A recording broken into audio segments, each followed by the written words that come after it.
ஞானம்.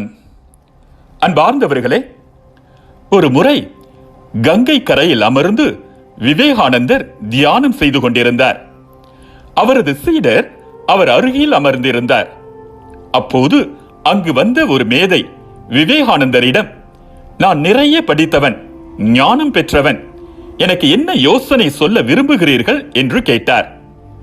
நீங்கள் நிறைய படித்தவர் என்பதை ஏற்றுக்கொள்கிறேன், ஆனால் ஞானம் பெற்றவர் என்று எப்படி சொல்கிறீர்கள் என்று கேட்டார் விவேகானந்தர்.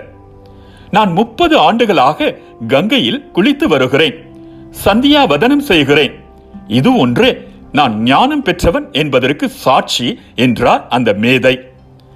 கங்கையில் குளிப்பதால் மட்டுமே ஞானம் கிடைக்கும் என்றால் மிகப்பெரிய ஞானிகளாக கங்கையில் வாழும் மீன்களைத்தான் குறிப்பிட வேண்டும் என்று விவேகானந்தர் கூறியதும் தன் தவற்றை உணர்ந்து உண்மையான ஞானத்தை தேட ஆரம்பித்தார் அம்மேதை.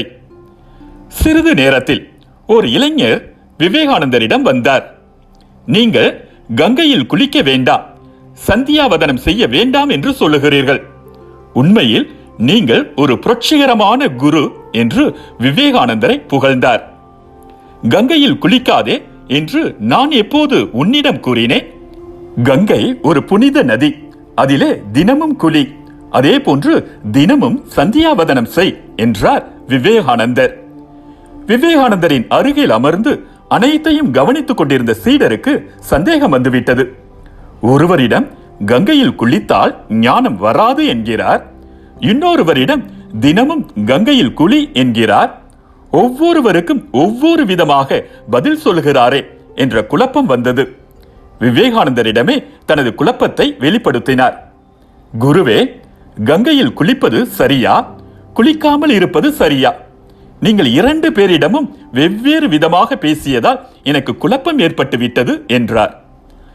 நான் அறிவுரை சொன்னது அந்த மேதைக்கும் அந்த இளைஞனுக்கும் தானே தவிர உனக்கு அல்ல என்றார் விவேகானந்தர். அப்பொழுதுதான் ஞானம் என்றால் என்ன என்று அந்த சீடருக்கு புரிந்தது. அன்பார்ந்தவர்களே, ஞானத்தை அளிப்பவர் ஆண்டவரே, அறிவிற்கும் விவேகத்திற்கும் ஊற்றானவர் அவரே.